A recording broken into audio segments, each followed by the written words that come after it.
My game jam entry nearly drove players insane. A week later, the game had finally found its identity.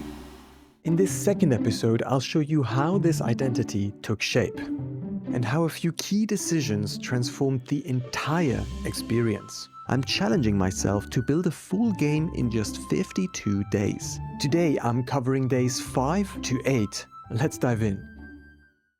The last episode ended with me finally catching my breath after the GMTK submission rush. During the rating period, I collected all the feedback into a Trello board, but since I couldn't update the build anyway, I focused on something more valuable: watching people play the game. To my surprise, someone beat my score, which I thought was unbreakable, and that moment taught me something important. Forca Recurva isn't a normal racing game. The strategies that work everywhere else fall apart here. And here is why. Every time you hit a checkpoint, you get thrown back to the start, and a ghost of your previous attempt starts racing against you. By the third or fourth checkpoint, you're navigating a swarm of your own mistakes. If you don't plan ahead, the chaos becomes unmanageable, and the smartest move is to restart the race. This idea has real potential, but I don't trust my own bias. I needed to see whether other people found the loop compelling, and the reactions were mixed, which I expected.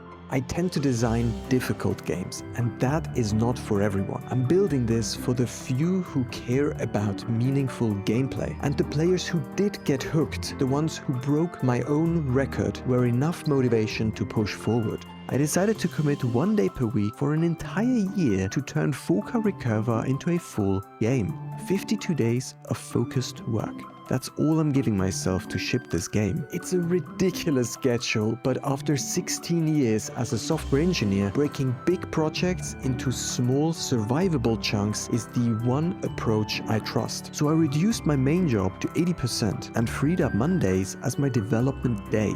The idea was simple: spend the rest of the week thinking about the game, then hit Monday hard with everything I'd planned. A clean, disciplined weekly loop.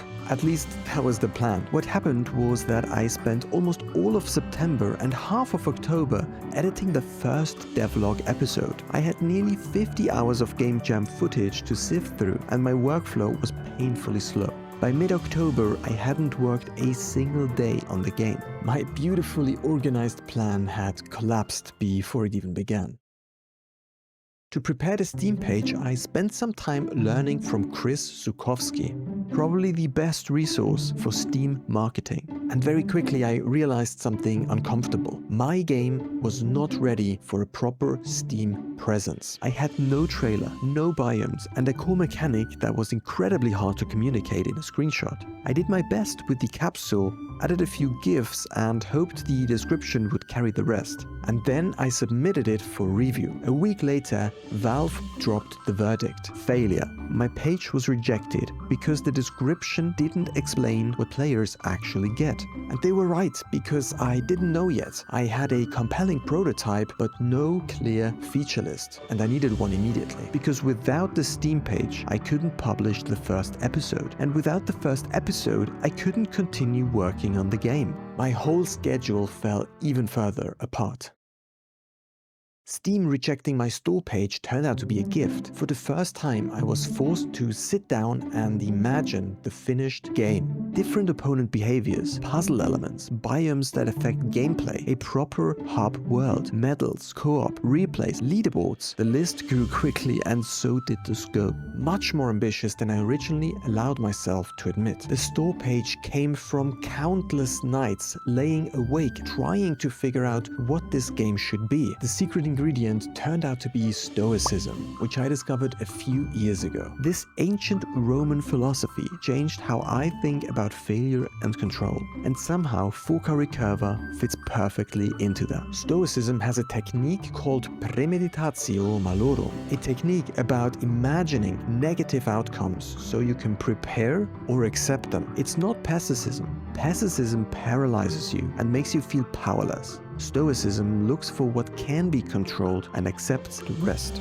In Forca Recurva, you chase the first checkpoint, but the moment you reach it, you're thrown back to the start and are confronted with your previous choices. It's as if the game lets you preview a chain of possible failures, and now you get the chance to try something different. Maybe there's a way through, you just have to find it. Or you drown in failed attempts. And the wiser move is to accept, take a breath, and try a different approach. Seeing the game through that lens made everything click. I now have many ideas which I will share with you in this and all future episodes. Refining that theme took a while, so I'm dedicating day 5 to it. With that clarity, I revised the store page, submitted it again for review, and after another long wait, Steam finally approved it. By the end of October, I published my first ever devlog. At the time of recording, Forca Recurva has 22 wishlists on Steam, and the entire devlog series has 1,400 views. I'll share these numbers in every episode, so if you want to follow this journey in real time, subscribe. And if you add the game to your wishlist, it will appear in the next episode's graph. And I think following that graph over time will be fascinating. The Steam link as well as the link to the prototype are in the description.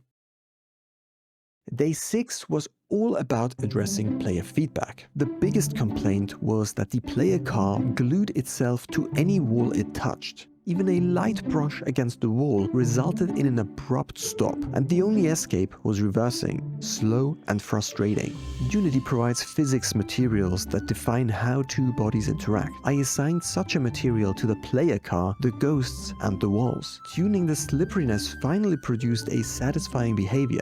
The car could now glide along walls instead of crashing into them. The current racetrack, which I threw together in the final minutes of the jam, was too flat for my liking. I wanted to keep the map mostly as it was, but there was this long, boring stretch where I could experiment with verticality. It's not realistic, but this simple spiral adds some much-needed height and forces players to stay focused or risk falling. Next, I unified the shared parts of the player car and the ghosts into a single base prefab. This streamlines future changes, because now I only need to modify the shared prefab when working on the base car. I also added front lights to the base car. I figured that these should point slightly downwards to focus on the road rather than the sky. I was now also able to add the speed display to all ghosts by moving it from the player car into the base prefab. UI elements floating in 3D space always look intriguing to me, and having more of them seemed to make sense for now.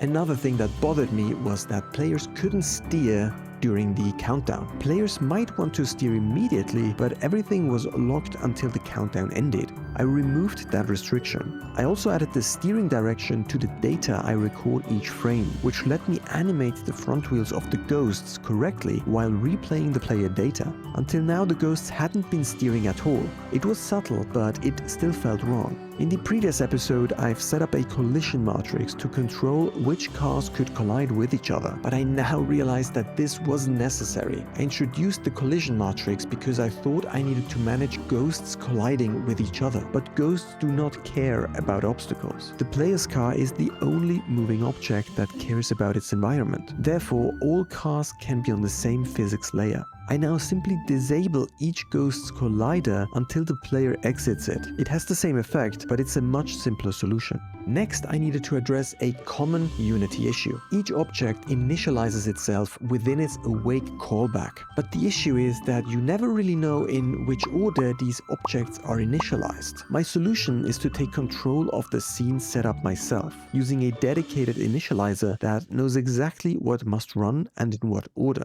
I used to try to solve this issue with Unity's callback order tool, but that tool either doesn't work properly or I don't fully understand it. The more I use Unity's built-in tools, the more I want to rely on my own. While fleshing out the Steam page, I also created a terminology map, a flowchart of all core mechanics, where each state and transition gets its own distinct name. From the hub, the player will be able to restart a race, which I now call a trial. Each frame, the player's choices are imprinted, and when the player hits a checkpoint, a reflection is invoked. But my code was not using those terms yet. A refactoring pass was needed. The symmetry is now called the Liminal. And I even considered calling a lap a lapse. I thought a setback could symbolize a mental lapse, but the wording felt too dystopian. I therefore decided to simply call it a try. It's a term everyone can associate with. To give the cars more personality, I added license plates. That reminded me of my Blueprints playthrough on my second channel. License plates often use numbers to represent letters. Since each reflection symbolizes a failed attempt, I could name each of them after a negative emotion. I assembled a list of negative emotions and mapped them to license plates. Then I wrote a function which converts some letters to digits. I was very happy with the result, since each reflection now has its own personality. I also realized that the player's license plate could contain the player's name, but since we don't know the player's name yet, I chose the term self until the player can choose their own. Then I noticed the wheels wobbling while climbing the spiral, but only when using a mouse and keyboard. It was so bad that I struggled to ascend without falling. I did not notice this earlier because the track had been flat until now. I was using the wrong upper vector, something that only became obvious once the track had slopes. Players also requested a safe zone around the spawn area. I'm still debating whether that is a good idea, but I like putting choices in players' hands. If they feel like they can manage the chaos, they can keep going. Otherwise, they can retry the race. If you have any thoughts on that design choice, I'd love to hear them in the comments. I'm still torn. At this point, the game finally felt much better to play. Day 6 was done, and Day 7 would take things even further.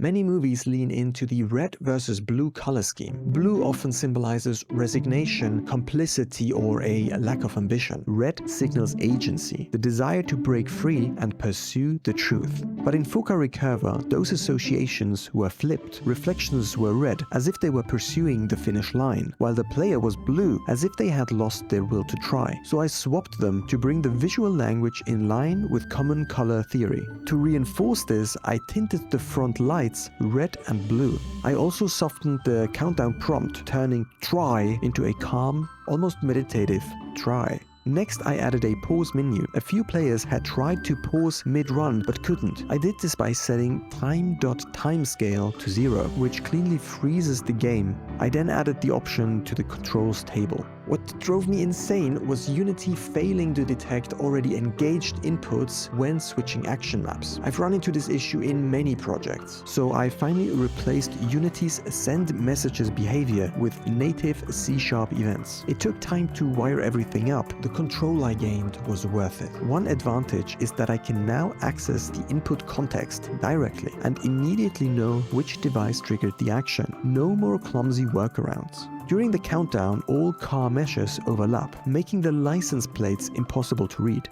To fix this, I simply now hide all non-player car meshes until the countdown ends. To retry the current attempt, player uses the R key. To retry the entire trial, we use the N key. From my perspective, with the game trials, players often mix these buttons up and hit the wrong one, which is infuriating. So I added a hold requirement. Restarting a trial now requires holding the button for 1 second. The visual indicator also shows the hold progress, making the intent clear. Hopefully that prevents losing progress by accident. Some players mentioned that they didn't understand why reflections would suddenly stop and block the path.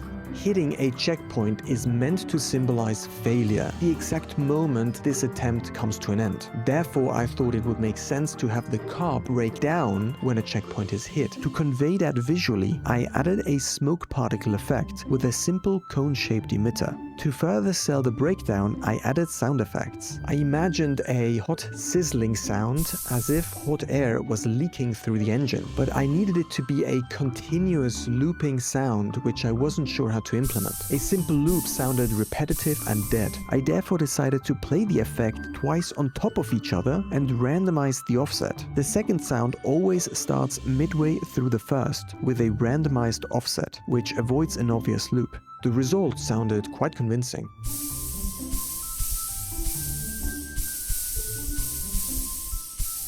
At this point, I was happy with the game's state. Everything had finally lined up and I could move on, but that was all the time I had for the day. Since the last development day, I raced a few trials myself and noticed something unexpected. The smoke added an interesting layer of visual concealment. Depending on where cars break down, parts of the map now have reduced visibility. Each reflection adds not only a new opponent, but another constraint to work around. Because I liked this aesthetic impact, I decided to push this further. The next effect that made sense was dust kicked up by the wheels. To visualize this, I added a particle system to each of the base car's wheels. Initially, I parented the emitter to the rotating wheel, which caused it to spin. Clearly a mistake. The next issue was emitter direction. The front wheels needed to emit dust in the steering direction, and only once the car reached a minimum speed. I also realized that reversing should emit dust in the opposite direction. When reversing, I now simply flip the emitter direction. I then had to decide what happens to particles when the player is reset. It didn't feel right to leave smoke and dust behind after a reset, so I made sure to delete all existing particles upon a setback. I think of this dust as fast, small particles emitted at the wheel, slowing down, growing and spreading as they meet air resistance. Fortunately, Unity's particle system provides controls for exactly this. I increased particle size and reduced velocity over time, turning fast specks into slower, expanding dust clouds. If you played the prototype on itch, you noticed the absence of engine sounds. That is about to change. Engine sounds are continuous, and I already had some experience with that. I found a suitable engine sound and split it into 3 parts: ignition, loop, and shutdown. I applied the same layering technique as before, playing the ignition once, then fade into the layered loop. This started to sound like a car, but it was still too monotonous.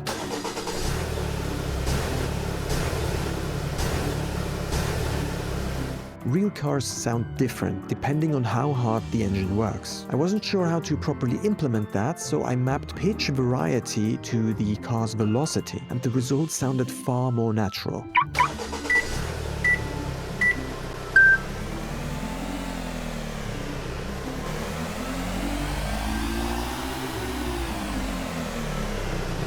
When a new trial begins, each car now turns on their engine at the same time. It sounds horrible, I'll play it for you once again. Once I slightly randomized the timing, it sounded like a small armada of cars humming to life.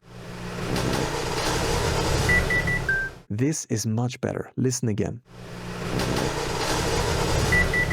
Next, I added some sounds when the car crashes into the environment or into their reflections. In theory, I estimate crash severity by analyzing impact force and velocity change. Then an appropriate sound is played. My main goal was to get a basic system in place and to improve it later. I found a few crash sounds and mapped them to different severities. I used 3 severity levels for now.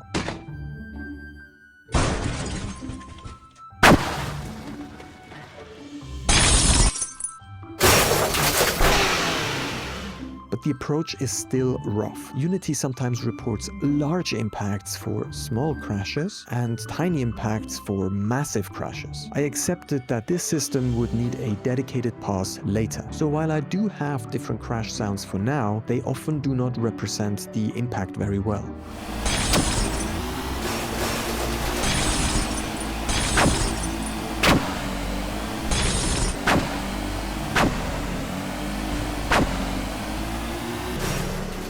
Now we're getting to the juicy part. I wanted to present some good looking graphics in this second episode. So I imported a couple Synthi packages which allow me to quickly populate my scene with some good looking art. It's still unclear whether these assets will make it into the final release. Before adding any props, I wanted to get the environment right. Simply adding materials on top of my grey boxes looked terrible. So I placed terrain and started painting. This cobblestone seemed too noisy, so I settled for a more worn down dirt texture. I added grass and clover to areas cars were unlikely to reach. On top of that, I added a leaves texture and concentrated most of it in corners, as if they had been blown in there and were now trapped. I paid special attention to narrow paths where leaves naturally accumulate. I primarily focused on the starting area since I wanted to get one area done entirely before moving on to the entire map.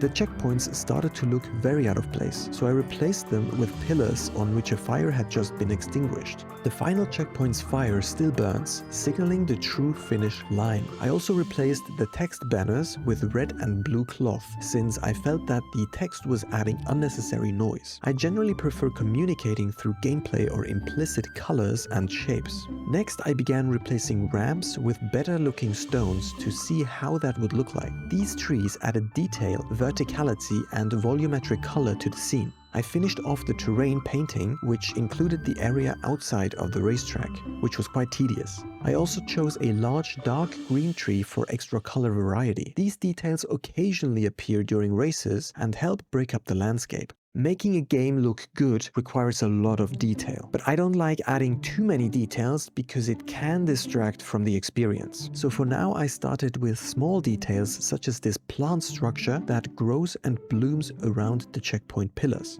I upgraded the landing screen by introducing a protagonist, a philosopher holding a scroll. I also added in a skybox which is only visible during this landing screen. To make the sky a little more interesting, I added a circular cloud formation which rotates to make the passing of time and the presence of environmental forces more apparent. To reinforce the theme, I added a philosopher wearing a laurel wreath near the finish line. I also added some environmental storytelling, which included some fountains with more particle effects. The front lights, smoke and fire effects were barely visible, so I reduced the sunlight to push the scene into an afternoon sunset. Lighting plays a huge role in mood, so I added bonfires to strengthen the atmosphere. The level is populated with some good looking assets for now, but it still looks quite flat and boring. To address this, I first ensured that my camera has post-processing enabled. I then added ACES tone mapping, stronger contrast, subtle color grading, bloom and a vignette to finally bring everything together. Post-processing plays a big role in defining this game's visual style. I'm happy with the direction of the visuals, even though the ground still needs more work. You can now play this version of the game on itch. If you make it across the finish line, which is harder than it sounds, share your time on Discord. Break into the top 3 to earn a laurel wreath and a permanent spot on the leaderboard. In the next episode, I'll add an entirely new layer to the game, and my broader vision for Forca Recurva will begin to take shape. If you've enjoyed this episode, leaving a like helps more than you think. If you'd like to follow the journey, consider subscribing. And if you want to support the project, you can wishlist the game on Steam. All the links are in the description. If you've missed the first episode of the series, you can watch that next, or otherwise continue on with part 3. I'll see you there. Take care.